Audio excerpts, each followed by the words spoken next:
Hey y'all, welcome back to the garden. I am going to do a final spring Japanese maple tour, just going over the very few last Japanese maple trees here in the garden that we didn't really go over. And we'll be starting with Bini Sukasa. A little background on the tree that you're going to see here. It has been placed in ground over 3 years now. It's going to be 4 years this year. The tree reaches about 10 to 12 foot tall within 10 years, although I think we already reached almost that size within 4 years. And if we come in closer, you can really see that the leaves are this peachy pink color, almost kind of a orange sherbet-ish type as well. It's kind of hard to really tell, but I've noticed with a lot of these more pinker type Japanese maple trees, they don't really leaf out till later in springtime. So not early spring, but mid-spring. Right now, this tree is about, I want to say, a good 7 or 8 foot wide in diameter. If you can see, this trunk also beefed up a ton because when I first purchased it, it was just this little stem. In fact, the tree was, it was like so small. It was like yay high. And it grew up quite some amount. So I'm not even that surprised because I think I gave this a ton of seaweed extract as well as fish emulsion. I also underplanted the area with some Hanunokloa grass and a ton of different types of heuchera. I believe coral bills, silver gumdrop. This one, I don't know if it's sugar and spice. It could be. I'm not sure. It was a long time ago. If we look closely at the grasses, look at that. They're so yellow. This area will kind of get taken over by that grass. It usually does each year. The grass kind of ploofs out a bit, covering some plants here and there. And then if you notice, I do have 2 oak leaf hydrangeas in this area, one in the way back and then one up here. I believe these guys are the Munchkin hydrangeas, which do put on some red colors during the fall time. By the way, guys, this tree will go from this lovely pink color to a kind of a dark green color, if not mid-green color. And then eventually, we get all these colors of orangish reds during the fall time, which is super ecstatic. Oh, I forgot. There's a hydrangea back there. That's a Nikko blue hydrangea. And a lot of years, we really do get the blue flowers. You can see the grate is right next to it. So sometimes I'll put like the extender out to where I'll extend the water further out during the rainy season. But once we stop getting as much rain, I take it off and pretty much this will soak up all that water. The next Japanese maple tree is going to be back here. It's called a Taylor's Japanese maple tree, and currently it's really small. And here's a little something below it before we get to the tree. This is an azalea, which is pink, and I think it really echoes the colors of these Japanese maple trees that are pink. So Taylor's, I don't know what type of pink that is, but it's pretty and I like it. And as you can see, it's not fully leafed out. It's one of the smaller Japanese maple trees. I think it's not supposed to get too tall nor wide. I'll put the sizing on top of the screen because I can't remember this one. And the interesting fact about this tree is that even in summertime, you'll still get striking colors of pink. It's just not as much. You'll have green with pink. So I'll show you guys later that later in the season as this tree matures a bit. So you'll probably notice all I'm showing are like these pinkish reddish trees. It's because these are the latest of trees, at least in my garden, to really do their thing. This is Shinda Shoujo. These colors, they're kind of unrealistic, but I love it. As spring color, like this, it reminds you of fall, except we're not in fall. we're in spring. We'll get these lovely colors of either rich pink, sometimes light pink some years, and then some years this really pink color. This tree's been in ground for, I want to say 2 years now, so it's not as large as it could be. This is going on year 3. The tree was so small when I first put it in ground. It was so tiny, and then 2 years later it's a little bit longer or a little bit taller, just not as tall. In fact, I really want to start tracking this one's growth speed, since it's growing a lot slower than most of the Japanese maple trees. Although, to be fair, I did buy this one for like $50, and it was inside the little bonsai containers, so that could be the cause. Maybe it's just waiting on that year 3 to take off. And if we back up, here's what the area kind of looks like with this tree. There's not much placed around it yet because I haven't really plotted out the area all too much. There's a golden spreader down there, this weeping pine as well. So it's kind of surrounded by evergreens or dwarf evergreens, as you can see. I wanted like a mounding habit here to where the base will be surrounded by these beautiful, beautiful evergreens. Here's my golden spreader. Lovely. And then the Japanese maple tree, which will eventually grow up and kind of cover this area a bit. By the way, some of these evergreens are actually part shade lovers, or actually, I think that one's part shade lover, this one's part shade lover. The one right there is not, but I was hoping it would weep down and still be in full sun. So, off in this corner of the home, I do have a Ukikumo Japanese maple tree. It's kind of surrounded by a lot of other Japanese maple trees, but mostly because I wanted to give it a ton of shade. So the ideal behind placing that Katsura in ground recently, which is the orange one behind the tree that we're looking at now, was to shade out this Ukikumo here. And Ukikumo stands for white cloud. And if you can see, little margins of white on top of the leaves. And every now and then, or maybe like once in a blue year, this tree will turn all white. It depends on how much shade you get during that year, usually. And you can get this guy to be all white. But if the tree doesn't get the amount of shade that it requires, you'll get more colors of green and maybe some striking little bit of colors of white on the leaves, depending on the amount of shade given. You can see the underplanting is moss. We've got some Virginias in the area, the striped squill. And these striped squill really go for quite some time. Like, quite some time.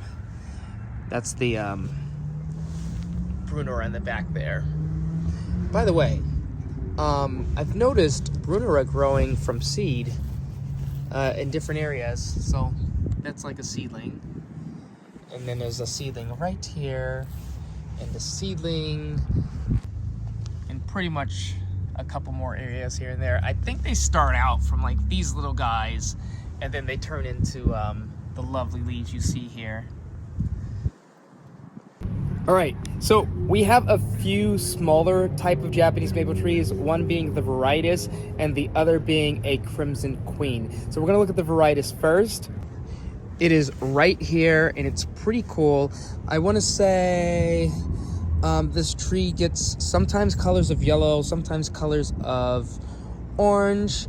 Right now it's kind of this chartreuse green. There's not much to really look at, as this tree only gets, I want to say, 6 foot wide and 6 foot tall within 10 years.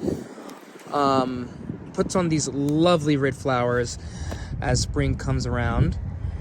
And it usually does well in full sun, so I don't really do much with this tree, nor do I barely even water it, honestly. So it kind of does its own thing here. I just realized this wasn't the Crimson Queen. The Crimson Queen is elsewhere. This is a Tamukiyama. And Tamukiyama, I think it stands for mountain. I think it's mountain Japanese maple. Correct me if I'm wrong. But it's got like these lovely muted red for right now until it fully leaves out and becomes a lot more red during the summer seasons. It's one of those other Japanese maple trees that reaches about 6 foot by about 6 foot wide. So 6 foot tall, 6 foot wide range. And you'll see that with all of my wide spreading Japanese maple trees. Oh my, there's another Japanese maple tree over there that we haven't shown, and it's a smaller Japanese maple tree. I think it's Aoshimi no Uchi. We're gonna waltz up here. Now, Aoshimi no Uchi, as you can see, leaves out this lovely green color. Not the most interesting when it comes to spring color, but it's small. It's got like these lovely tiny leaves, or skinny leaves. So I've had this specific tree for 2 years now. It's a smaller grower. Aoshimi no Uchi grows really slow. In both years, this tree turned this vibrant orange color because, as you can see, spring color is not that wowing, but the fall color is what I'm growing it for. And I think it really contrasts nice with the silver bubble gum down below it. This is a heuchera. And then there's some sort of fern. I think it's a sword fern because I know I placed a lot of sword fern in this area. There's, I think, licorice fern, and then moss growing beneath it. Oh, there's a snake tongue fern back there as well. Super cool. Similar to the Aoshimi no Uchi, we have a Toronto. Now, the tag faded, so I can't really give you the sizing for it. I'll probably put it on the screen. But unlike the Aoshimi no Uchi, Toronto actually gets these lovely orangish brown colors during the springtime, and then eventually, if I can remember correctly, I think it stays kind of a orange brown color during the summertime. So that's really interesting. It's also one of another very smaller Japanese maple trees, or slow growing Japanese maple trees. So it's not one that's going to jump up and be large and in charge right away. And this tree's been in ground for 1 year. This is going on its 2nd year. So we'll see just how tall it gets now that it's been in ground for almost 2, or going to be 2 years soon.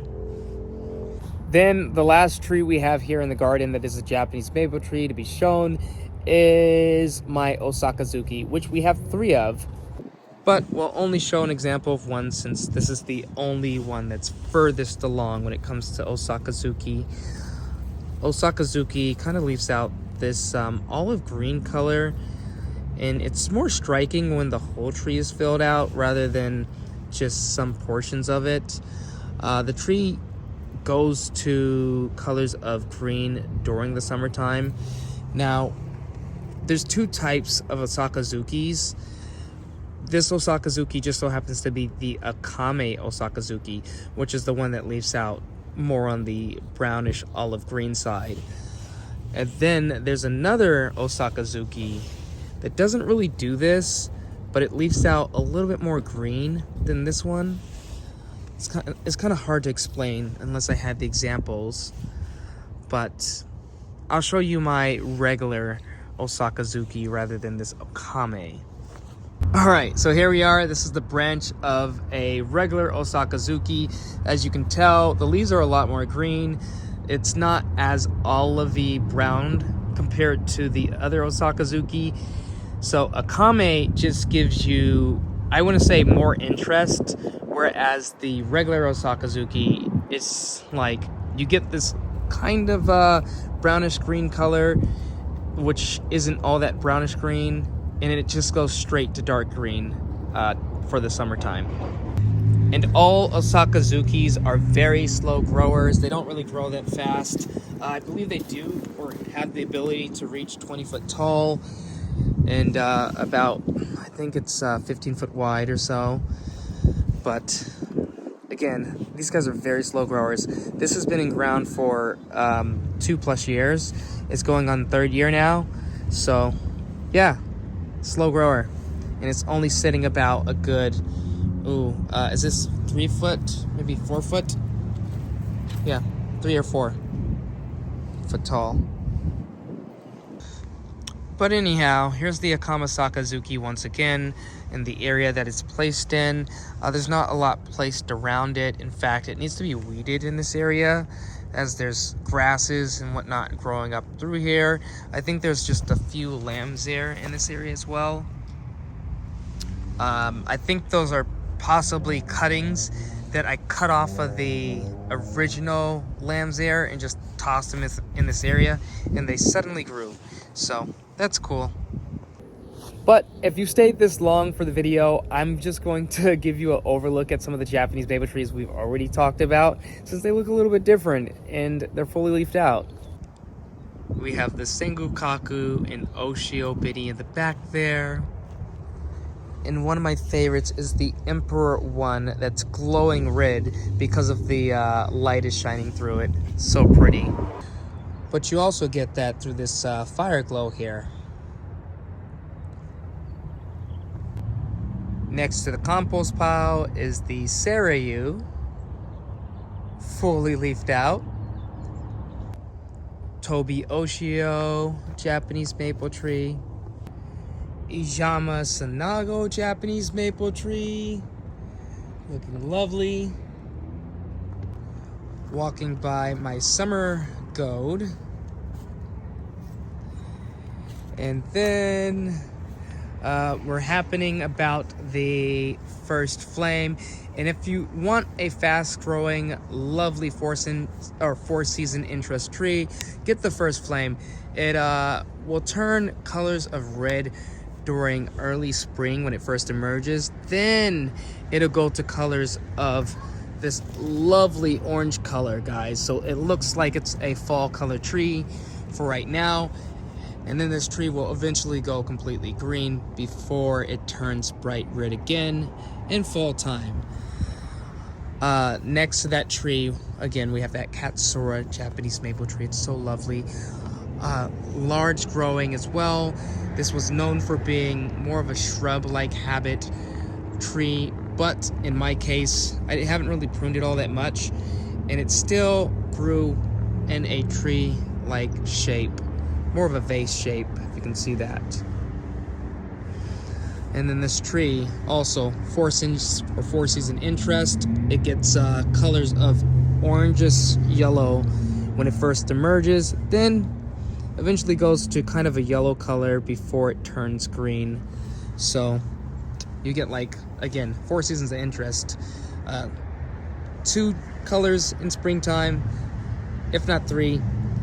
Then eventually green, pretty much before this tree turns colors of orange, reds in the fall time once again. Grape leaf Japanese maple tree, one of my favorites for fall time. Lovely, lovely tree. Then we have our Koto no Ito Japanese maple tree, looking absolutely stunning here in this moment.